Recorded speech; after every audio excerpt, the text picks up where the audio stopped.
My name is Dominique Muhammad.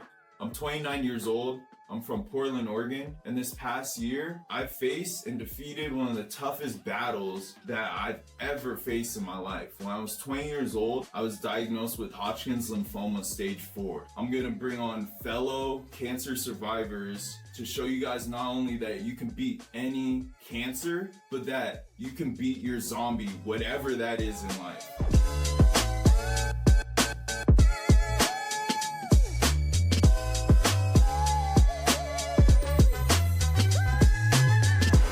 Welcome to this episode of Beast vs. Zombie.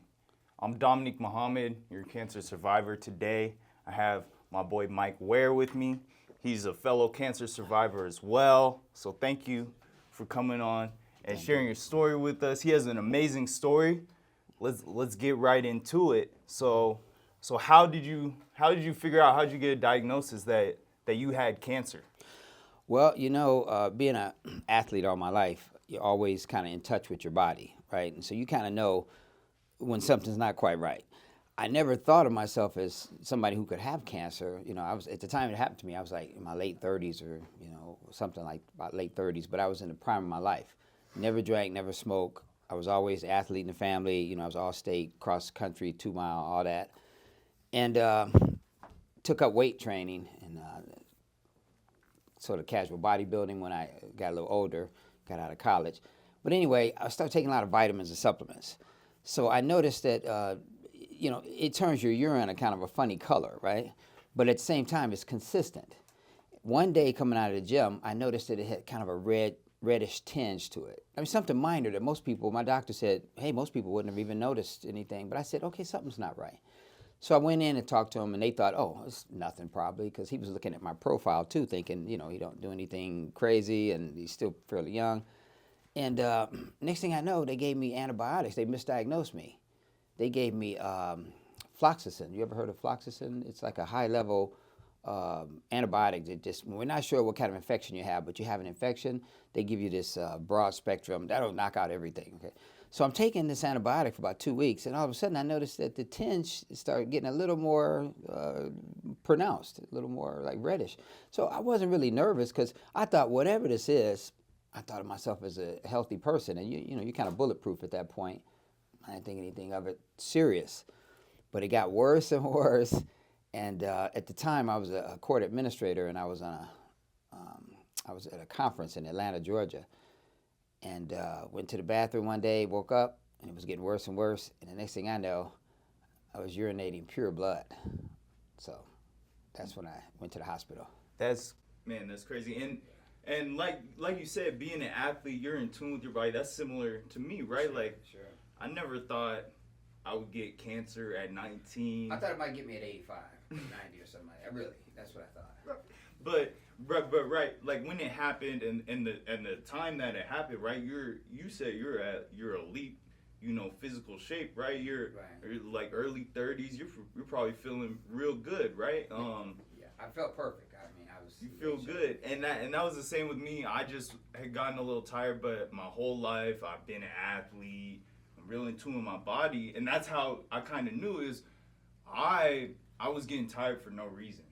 I remember talking to my mom on the phone, and I was like, Mom, I did a test on myself, and because I was like getting tired for no reason. I didn't tell nobody, but then so then I just went to I took the gym day off, right? I didn't work off that day. I had class at like maybe 8 or 9 in the morning, and so I made sure I went to bed early, got full rest. I got out of class, I called my mom, I'm like, Mom, I'm just getting tired for no reason. I didn't work out, I got all my rest, I ate breakfast, whatever. All I did was go to class, and I'm gassed, right? And then eventually I had a lump in my neck. I thought it would, and me, I was, at the time, I had a chiropractor. And so I was like, man, I need you to rub this out of my neck, right? and he responded, was like, I can't rub this out. You need to go see a doctor. Right. And when I went and saw that urgent care doctor, it wasn't even like a primary care or oncologist. Mm-hmm. He immediately knew. He couldn't diagnose me. Right. right? They had to do tests and biopsy Sure. to actually officially Yeah. diagnose me. But Right. he immediately knew, like, I think, and my parents and I were like, no way, like, absolutely not. I'm Right, super right. healthy. I'm super Right, fit, right, right? I'm a young cat, but he knew right away, and he was right.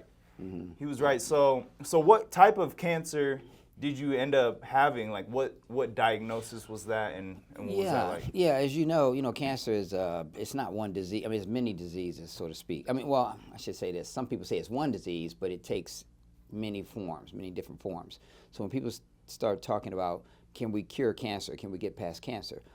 Well, okay, well, what are we talking about? Prostate cancer, breast cancer, whatever. These cells are all different, and you have to fight them in different ways. So cancer is a beast. I mean, it really is. It's something that I don't know if we'll ever actually cure cancer, per se, depending on what you call cure. But anyway, mine ended up being kidney cancer. Now, looking back on it, now this is 23, 24 years later. I'm still here. My doctor told me, he said, listen, if you had to get cancer someplace, he said, I don't know that it'd be hard to pick a place, but I would say kidney. I said, why kidney? He said, because you got two of them. And I said, yeah, but if God gave me two, or if I have two, I mean, I need two, right? He said, well, it's like landing an airplane. He said, I can give you I can put the captain on the long runway where he got extra, you got a cushion, you got more than you need, or I can put you on that short runway, but you better make sure you get the plane landed because you don't have much, you don't have much cushion there. So he said, so you can live on one kidney, you really can. And I, at the time I was thinking, oh man, this don't sound right because, I had never had an operation before. I never had anything more than allergies. And here they're talking about cutting me open to take my kidney out, right? So he gave me a choice. He said, we could maybe go in, get the cancer out of the kidney, possibly. He said, but I don't know if you want us to go in there and try to gouge that tumor out because then you could reseed. It could pollute the rest of your body. And he said, in 6 months from now, we're back in the same situation. And back in the day when I got the cancer, the bad news was that it's called renal cell carcinoma, and the nickname in the hospital there, they were calling it the perfect cancer predator. And I didn't know why. And he said, because there's no chemo that works on it. No chemo. I said, so what are you saying? He says, well, when we open you up, he said, now we think we know from the MRIs and x-rays, we think we know. We don't know for sure what's going on until we get in there. And he said, now if it's spread outside the kidney capsule, I'm just going to tell you, we're going to have to just close you back up, and I want you to have your affairs in order. Now here I thought I was healthy, think I'm going to live another 50 years or whatever, and the doctor's telling me to get your affairs in order. But then he said, you know what, why should we wait until we think we're dying before we get our affairs in order anyway? You should have your affairs in order. Because my dad was killed in a car accident when I was 4 years old. And my mother said, you never know when somebody walk out that door healthy and everything young. You don't know that's the last time you're going to see them. So the bleeding, he said, was a good thing. And it only bled because of the position of where the tumor was next to my renal vein. Okay? So he said, you're lucky because we caught it at stage 1. Most kidney cancer is diagnosed at stage 4 because you don't have the symptoms. And it can grow the size of a grapefruit or whatever, and you don't even know what's going on. And so mine was, and luckily it was inside of the kidney capsule. So it was unlucky that it happened to me when it happened, especially based on how well I thought I tried to maintain, take care of myself. Positive attitude, strong immune system, no drinking, no smoking, but it happens. And so he said I was just kind of a poster child. He said it can happen to anybody though. Man. Scared my friends to death, especially the ones that drink and smoke, and they're smoking weed and everything else. Damn, if that could happen to Mike, what's up? What's up? So how are you feeling, right? You at the time? Your doctor diagnoses you with cancer. You, like you said, you're healthy. How are you feeling? What's going through your mind? What are you thinking? A lot, to be honest. And I'm like you. I didn't really tell a lot of people about it. I didn't even tell a lot of I have a twin brother. I didn't tell him until I really knew what it was. I knew something serious was wrong, but I didn't want to scare the family, But how was I feeling about getting the cancer? I'll be honest, it hurt my faith a little bit. I'm driving around knowing that I got this cancer. It's got to be taken care of, and I'm going to have this major surgery, right? So I felt like they told me that I got to go face Mike Tyson Saturday night or something. That's where I felt walking around, because that's hanging over my head.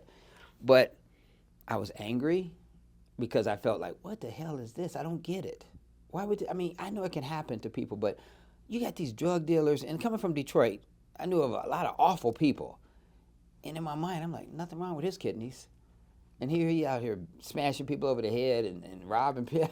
So I felt a little bit like I don't understand the order of life. And the universe didn't make sense to me anymore. Because I thought everything was, like they say, if you believe in God or whatever you might believe in, there's no mistakes. It's just, there's a plan, and it is what it is for a reason. We may not understand the reason why, but there's a reason. Well, it broke down my sense of orderly, this happens because of that, and if you do this, and karma, I always believed in good karma, you put good karma out, which I thought I did in the world, and then I get this back.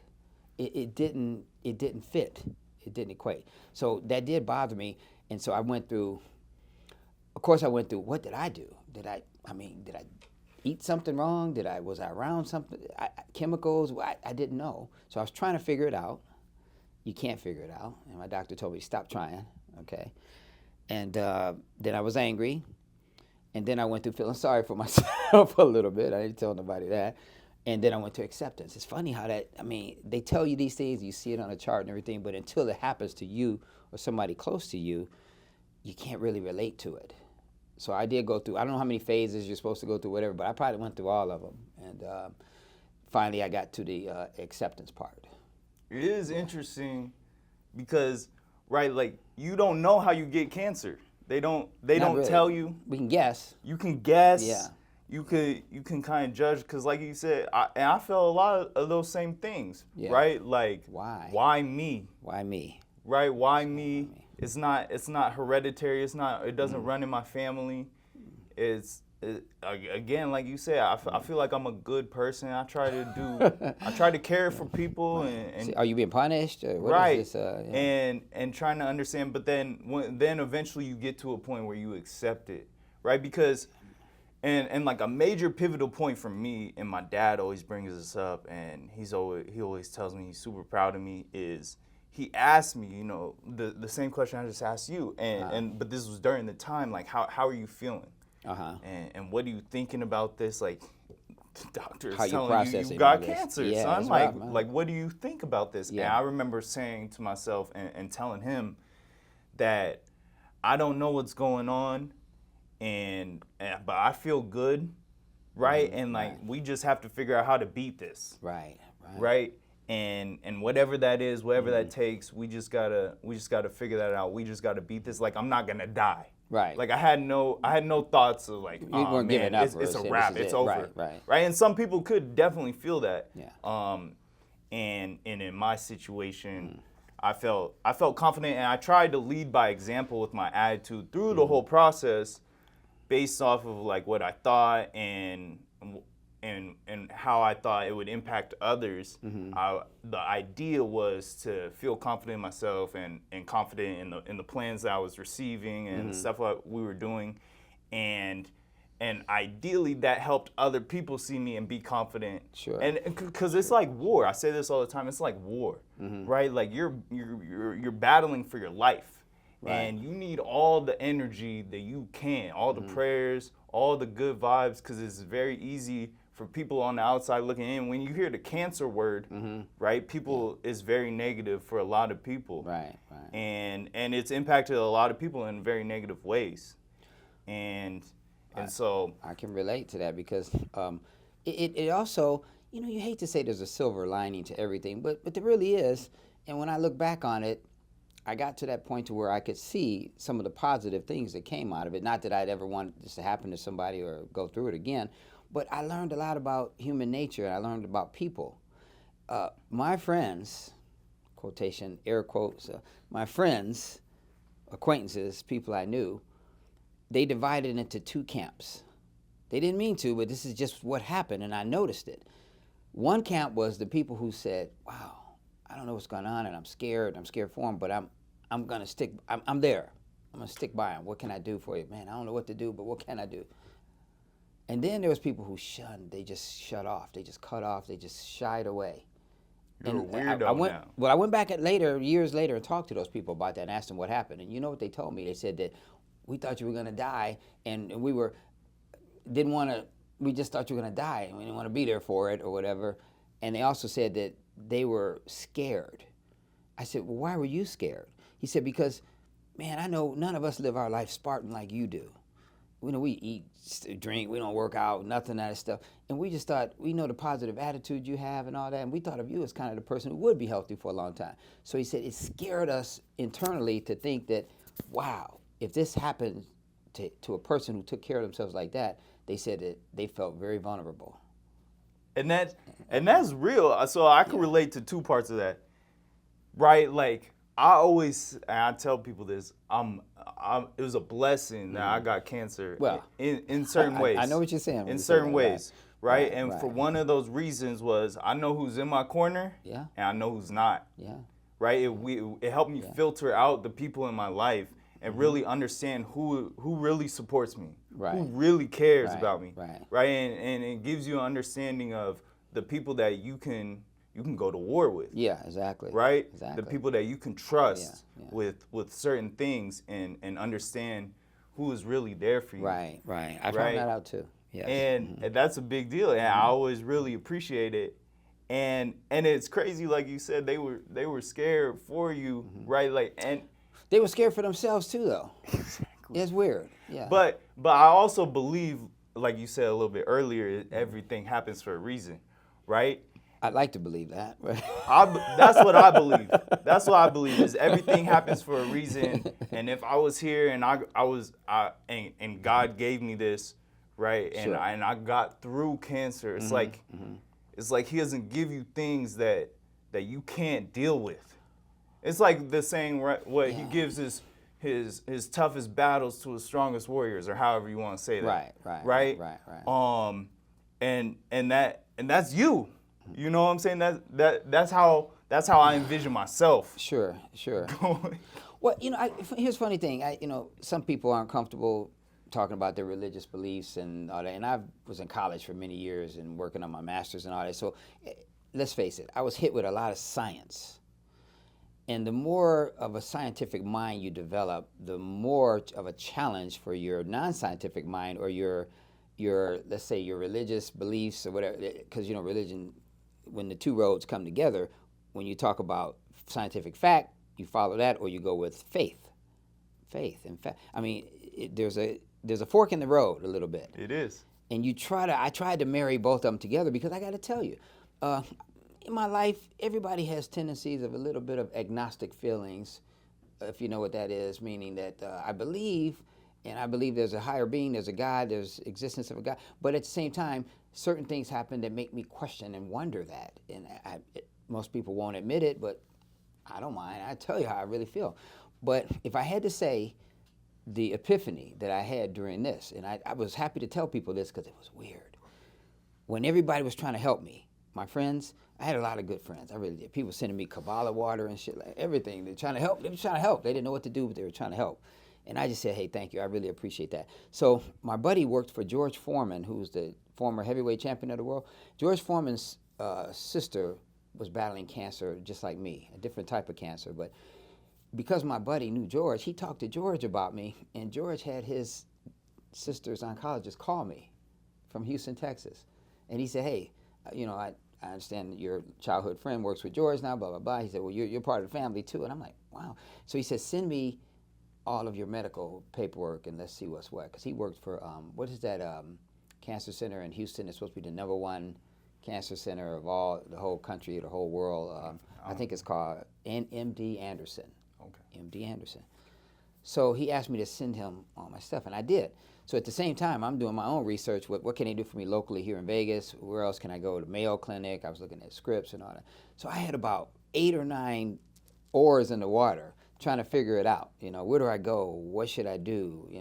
So I'm interviewing, talking to all these different people, and they all kind of want you to come because, let's face it, they want your money too. They want your business. And couldn't stay here because they wanted to cut my ribs out and everything. And I had an HMO. Oh, by the way, if you ever don't do HMO. If you can't do what they call PPO, it costs more, but if you can any kind of way afford it, don't back yourself into HMO or what they're calling for old people now, Advantage, this and that, because what it means is that you're paying a lot cheaper premiums and all that, but don't get sick. Don't really get, I mean, you got a cold or something, you good, but don't get cancer or something like that, because now you're thinking, well, maybe I'll go to MD Anderson, or maybe, well, hold on, take it easy, It's out cowboy. network. Yeah, now they got to talk to, you got administrators making medical decisions, talking about what their doctor said and blah, blah, blah. And the bottom line is they're going to say, well, no, we're not going to pay for you to go to this special clinic over here because we got people here. But it's not the same. Like I said, these people over there didn't want to cut my ribs out and everything. So my insurance at the time, that's another thing. I had to use my life savings to get my operation. It ended up costing me about $43,000, and all I had was $50 to my life, my whole life. $43,000, whereas it would have cost me $8,000 here with my insurance, but I would be missing some ribs and I'd be kind of jacked up, So they cared about not only saving your life, but they said, but we understand, God, you work out and everything. You don't want to be all, if we have to, we don't want to butcher you if we don't have to. So anyway, bottom line is, I had all these different places to go, and I was getting a little confused. So it was getting down to the time where they said, you need to make a decision. And so I was blown away. I was like, okay, I don't know. Should I go with George Foreman's people? Should I go to here? Should I go there?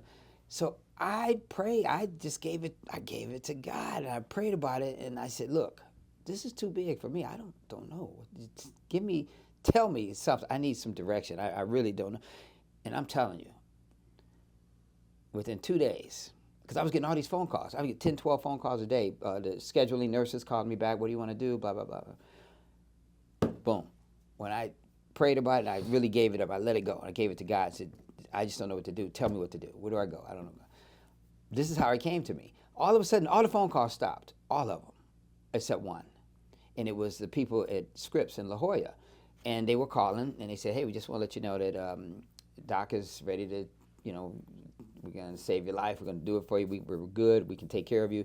But we need to know, can you let us know in the next day or two? I said, okay, yeah, I'll listen. Okay. So I'm thinking, okay, well, maybe I'll go there. So then I'm thinking all these other people are still hounding me, right? But I'm looking at my watch, and there's no other phone call. So I'm checking the phone to see, is it working or whatever? Yeah, it's still working. All day long, no calls. So then about 3 o'clock in the afternoon, another person from Scripps called and said, look, we're not bugging you or anything, just letting you know that we're ready for you. Whenever you come on down, we'll take good care. I said, oh, okay, all right, thank you. I really appreciate that. Off the phone. Rest of the day, nothing. 5 o'clock that day, when they were getting ready to go home, the phone rings again, the third time. Who is it? It's Scripps again. And they said, look, not to bother you, but call the doctor on Monday and let him know what you want to do, but we're ready. Just want to let you know we're ready to take. And it hit me like a ton of bricks later that night when I was getting ready to go to bed. I said, you know what? Here's a golden path to saying that I don't know about all these other places, but yes, this would be good for you. This would be good. Do you understand what I'm saying? No voice in the sky or nothing like that, but clear, direct. I mean, that's more than coincidence. It was just I couldn't deny that. I don't believe in coincidences. Well, I don't know if there's a thing as happenstance or coincidence in our life, but also at the same time, some things are just it's not coincidental. I mean, I don't think so. Absolutely not. So that's what guided me to really help my faith and everything, But I can tell you some other things that kind of hurt my faith at the same time working at the fire department. But at the same time, that was my epiphany right then. And so I went, and they took the kidney, saved my life, went out, and the doctor said, when I went for my first follow-up, he said, you're a unique patient.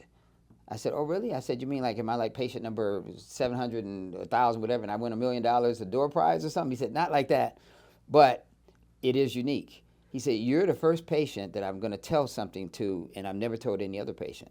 I'm thinking, what is that? So he comes out with this big board, right? He's got this big board, and he sets it up there, and it's got all this shit that people do on there. It's just drinking, smoking, lack of exercise, sedentary lifestyle, overweight. He said, now let me ask you something. He said, my typical patient, I can start circling off all kinds of stuff saying, this is what you need to do now. This is what you need to do. He said, I'm looking at this, and we've talked about your diet, the things you do. We talked about your routine, your workout, your exercise. He said you're a good body weight and everything. He says, I don't know. I have nothing on here for you. And I said, what do you mean? He said, usually we got lifestyle changes we recommend to people. We got something. We got to tell you something we think you should do more. He said, I'm going to tell you to go back and continue doing everything that you were doing, the way you were living your life.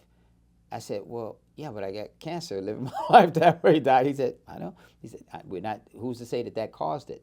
It's not to say that you did something that caused it, or you didn't do something that caused it, or you were exposed to something. He said, we don't know. He said, I'm board certified. I don't know. you're never going to figure it out. If you do, let me know, because we'll go on the road together. He said, we'll write a book. He says, but I'm just telling you, this is weird. He said, I can't tell you anything to change about your life because you're already kind of the model of what I like to tell my patients to do. And I said, okay, well, I guess that's, And he said, so now, last thing, you got to look in the rearview mirror. And it's the best advice he gave me, best advice. He said, look in that rearview mirror and you say, okay, you see cancer, this cancer thing that just happened to you, you see it going, it's in the rearview mirror. He said, that's the mentality I want you to gain. He said, and you got to start thinking of yourself as a healthy person again, just like you did before you got the cancer. Now, I know that put a dent in you thinking, oh, I guess maybe I wasn't so healthy. He says, we took care of it. He said, and if we're lucky, it's gone. He said, now cancer, we say remission because we don't know if it'll come back or whatever, but he said, but right now, you're cancer-free, it's gone. So you remission, whatever you want to call it, cured. You like that word? I said, yeah. I said, what does cured mean? He said, different things for different people. But in your mind, to be cured, you got to think of yourself as a healthy person, put it in the rearview mirror. He said, that's what I want you to focus on. I'll be honest, it took me probably about 18 months to really get to that point of where I felt like I'm not scared that it's going to come back again. And I do think of myself as a healthy person, and that was a bump in the road.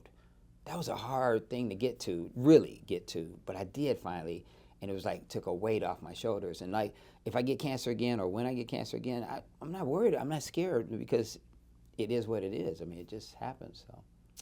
And the crazy thing is we have so much technology, so much information, Now, so much science. Yes. Right? So, and they still can only give you so much suggestion. That's because we also have, now remember, I was a court administrator by trade, right? And a lobbyist and a congressional intern. I was up there, I was going to be one of those politicians. And I hate to tell you what undermines all what you just said. We have this thing called capitalism and greed and big pharma. And money. And yes, and that money, see, if you look at, let's just take treatment for cancer, chemotherapy. It's a multi-billion dollar endeavor for the medical industry, right? So if you came up with, what is it now they come up with where they can use your own immune system to kind of fight cancer? I forgot. Like immune therapy. Immunotherapies and stuff like that, right? I equate that to our transition to electric cars away from the fossil fuel gas cars. Now, the people over in Saudi Arabia are not too big on transitioning to electric cars, right? Because they got all this oil that they make the money. Well, we got this thing called Big Pharma, and Big Pharma makes all this money off of certain treatments that we have now. And why would they want to go with something that maybe they can't make that kind of money? It's almost like when a new drug comes out, they'll say, well, we want to put a generic out there because people can't afford, especially people without insurance, we can't afford that $500 a month for this drug. And they'll say, well, I'll tell you what, you can have a generic, but not for 5 years. So they make it where the pharmaceutical company or whatever that came up with this new drug can gouge the hell out of you. They can make this huge profit for at least 5 years. And they say, okay, now, you can put a generic out on the market too, so some people can go with the generic. That's crazy. Why would that be, right? But we know what it all goes back to. So the technology and the matter of can we cure certain things, that I studied that real heavy after this, what happened to me. And I realized something. I said, I don't want to use the word conspiracy, so give me another word. I don't like conspiracy, but what do they call our health care in America now, which some people call sick care because it's kind of lends itself to make you sick and just take. But anyway, they call it managed care. Managed care. What is that, managed care? Well, we're not fixing anything, but we're going to manage it, which means that we write your prescription and you have to pay every month for this drug or whatever, whereas maybe we had a drug that could get to the root cause of what's going on. It could be a short-term thing, or we could do a procedure and fix it, but we don't want to it's not fix you care, it's managed care. And they want you to be on it for your whole life. Absolutely. And you say to yourself, why does it have to be that way? Well, it doesn't have to be that way, but that's the way the system is set up because it takes care of itself, and it's going to make sure that, if nothing else, the system's going to still make the big, huge profits. And we live in a capitalistic society, and that's, what they say in that movie at Wall Street, Gordon Gekko, I don't know if you saw that, he said, greed is good. Not really, but I mean, if you're a capitalist, that's what they're fueled by. Never enough. And it's somewhat human nature. Yeah. So we're dealing in a toxic environment, too. And I'll tell you that later, too. If you ask me, if you say, what do you think caused your cancer? But that's another story. What do I Man. think? Yes, I do have a thought on it. And I agree with that in a lot of ways. I had 2 bone marrow transplants. That's right too. Yeah, I had great insurance, PPO or and- HMO? and so I was with Kaiser, and so it's all in. Sure, It's, sure. It might be a HMO, but It's huge network. My pretty brother is on that. quality yes. network. Sure. and my bone marrow transplants were done not with Kaiser, but with at OHSU, Oregon Health Science And they covered your insurance University. covered And that? my insurance covered wow. that. Okay. And actually recently too, I was able to get go on an Oregon Health plan to help me cover it in the most recent bone marrow transplant I got. I got both of my transplants done at OHSU. They did an amazing job. The first one didn't even work. Wow. Which is pretty crazy. But the second one, yeah. now I'm 2 years down the road and Uh-huh. and I'm healthy. Those transplants were millions of dollars. No way my family could afford that. Sure. And right, luckily I had solid insurance and was able to get that figured out, and they took care of me. Did they raise your premiums after that? At the time I was younger than 26, so I was still with my mom. So some of Okay. those details, because my mom actually works for Kaiser, Sure. so Okay. I was kind of lucky in that sense. Yes. Yeah. Right, and even just how we were speaking to technology and the world and how it's kind of funny. Here in Las Vegas, they don't have the capability to do a bone marrow transplant here. Uh-huh. That's right. I had a friend who had to go to California. I was referred to Utah or to go back wherever I had got one done before, and there was no capability to do it here. And there's other issues that I've dealt with, like infrastructure, dealing with my health here in specifically here in Las Vegas. It's not the best. Sure. And that's some problems that I've had dealing with similar issues that you were dealing with, just like with your insurance. And I always make sure, like you said, I have a PPO so I can take myself wherever I choose to, Yes. in order to get myself taken care of. Self-refer. Right, because I'm like, I need my body to last as long as it can last. Right. And I have people that rely on me, depend on me, Right. that need to see me healthy, that I'm here to inspire and motivate and help them, stay on track with what they're going through, and help them hold accountability of themselves and stuff like that, and So how many years out are you from the last bone marrow? 2 years. 2 years. A little over 2 years. In April, it was 2 years. Okay. And I actually recently just got my 2-year checkup done, and I'm all good. Okay. And so that's really exciting. I'm feeling real good. And I've had similar feelings to what you were saying, as well as keeping it in the rearview mirror. We're trying to put it there. And trying to put it keep there it. and Yeah. keep it back. Sure. Because like you said, you don't really fully know or understand exactly how you got it. I beat cancer and was in remission for 3 years, and it came back. Yes. And I had to beat it again. I had to do, like I said, I had to do the second transplant. Wow, that had to be. And so then at that point, I have to say, I didn't really take it very serious. I beat cancer, and I'm like, yeah, I beat cancer. I'm good. Everything's healthy, right? Sure, and it came back. Right. And then I had to reevaluate myself. And I believe in my life, I'm responsible for everything that happens to me. Everything that comes to me is 100% my responsibility, good and bad. It's my fault, right? I believe that, and I try to take as much accountability as I can to a certain extent. in order to reflect on myself and see, could I have done better, right? You're on the team, right? And you guys lost, and it was so-and-so's fault, so-and-so missed the last shot, right? Or whatever. You on the track meet, so-and-so didn't run his leg I won as my fast. race and I run my, right? But what could I have done better, right? Could I have ran faster, right? What could I have done? I can't control what my boy didn't do or did do, or how he was feeling that day, or any of that is out of my, what could I have done? Right. How can I hold myself accountable and how could I be better in order to overcome whatever challenge that was so we can win. We're just trying to win. Right? We're just trying to beat this. Team focused instead of individual. Right. Yeah. Right. So like, what can I do in order to overcome? How can I hold myself accountable? How can I be better? Right. It's not about everybody else. How can I play my part? How can I do my role to the best of my ability? Be the best person that I'm supposed to be. Right. And nobody's perfect. Nobody's perfect, and you can always improve.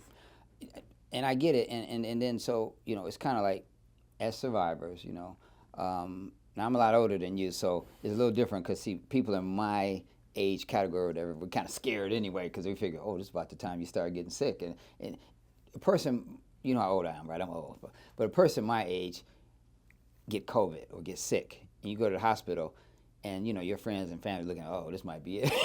That's what they think, because you're older, right? But when you're young, you have the luxury of thinking, well, okay, when I got the flu or I have something bad, it's okay. But that's the strange thing you're going to find as you get older, or being an older survivor, you got to be careful to guard against, first thing you could think is what? Is this the cancer again? You see what I mean? So, but you guard against that, and I think you've gotten to that stage where I did too. It took me about 18 months or so to where I really pushed it back. And in your case, wow, that's interesting, because after 3 years, see, that's outside of that window where I would have thought, well, I'm good. And then it comes back. So then, now they handle it again.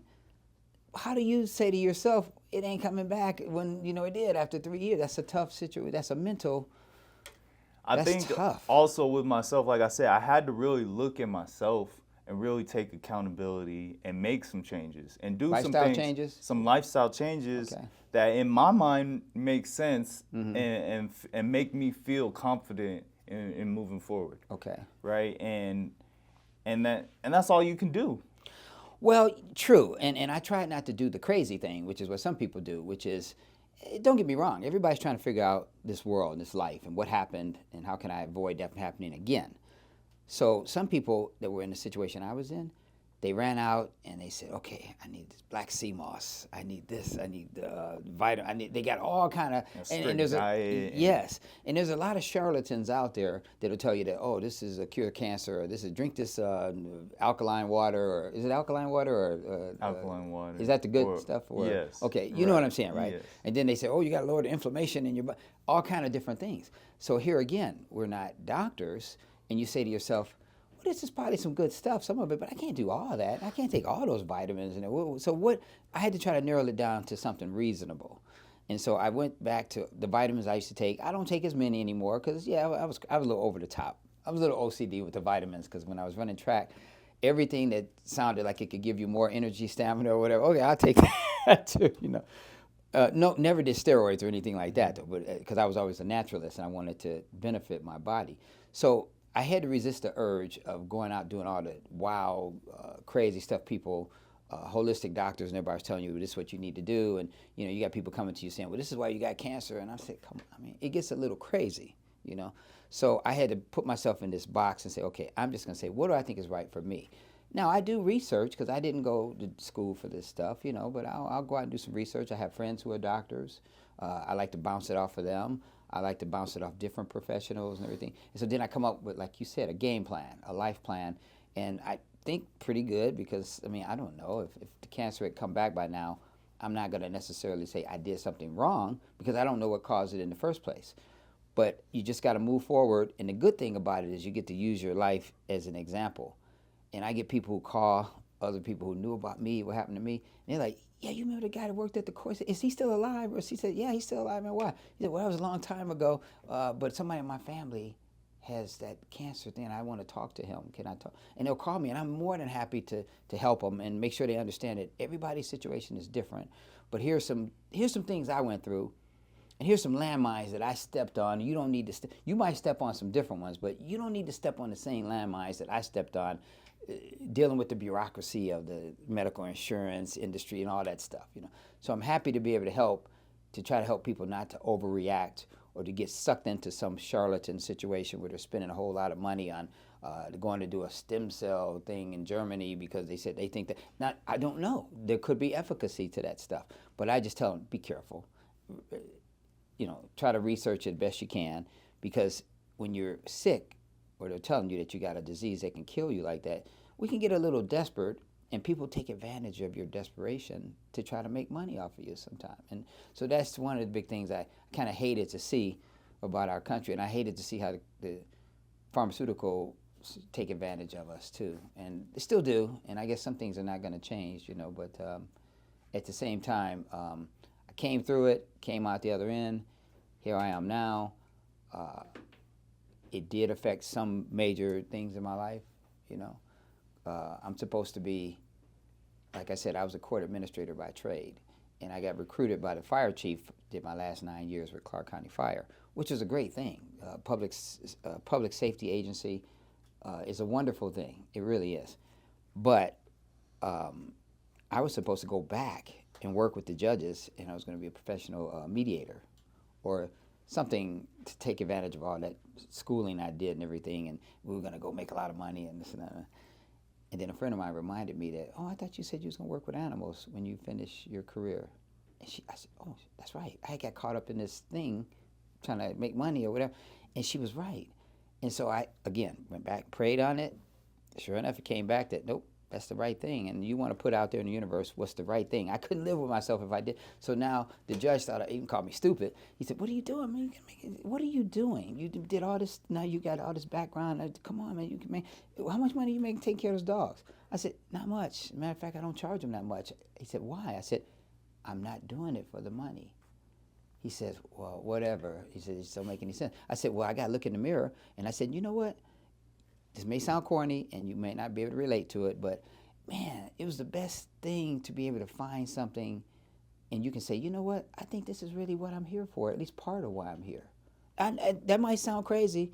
I know that sounds weird and all that, but if you find some reason, you say, this is a purpose that I have, and I think I'm put here for that. And I knew it because the animals would always, the way they related to me, and my mother reminded me about how they followed you home from school and how people's animals react to me when I meet people. Oh, he doesn't like, or she doesn't like this and that. And then I'm with the dog for about an hour or 2 hours, whatever. Oh, wow, she really likes you. I said, I don't know what it is. I said, I do love the animals, and they know it. They know it. Yeah, Animals, dogs know. They got you on this vibrational level. They understand, okay? Damn. And so that's what I do now. And I don't make a lot of money, but I'm not doing it for the money. But I'm doing it for, it's the right thing to do. So if I die tomorrow, at least I feel like I was doing what I'm supposed to do. Like I was saying earlier, I believe everything that happens to me is 100% on me. I believe my happiness is 100% on me. Right, and it's in me. It's not external, like you said. It's not like, oh, I go get this car, I'm gonna be happy. Right, we think I go get this house, I'm gonna be happy. I go make $1 million, I'm gonna be happy. I'd be happy. I'd be content. Yeah. I would like it. I would appreciate it. Right. Yes. For a lot of reasons, and money is a tool to express the things that I like to do, and I'm all for that. Right. And I don't believe that you should be broke. Like I believe you should go get your money as a tool. Right. But my happiness starts like within me, with the things to do, the way I treat people, the way I act, the way I treat myself. I respect myself and do things for myself, right? Like I don't I do things for myself and hold myself accountable, not only to respect myself and the person I am, but to respect everybody that ever did anything for me. All my parents that raised me, all my aunts and uncles, my grandparents that cared about me. You know what I'm saying? Like it would be disrespectful to go out and just dog and not take advantage of all the resources and all the care, all the energy that's been given to me. The sacrifices. Right, and the sacrifice that my mom made all those years, raising me, making sure I'm fed, that I can go to my basketball, soccer, football, baseball games. I had cleats, new gear, new shoes, right? All that, right? That's not me. Right, that's all sacrifice stuff that was given to me. So it'd be disrespectful to not take advantage of that, and then also learning from other people, right? Like being able to humble yourself. You don't know what you don't know, right, and always being able to be in a growth, like learning mindset, and understand that there's people that have been here. A lot of the experiences you're going through, people have gone through, right?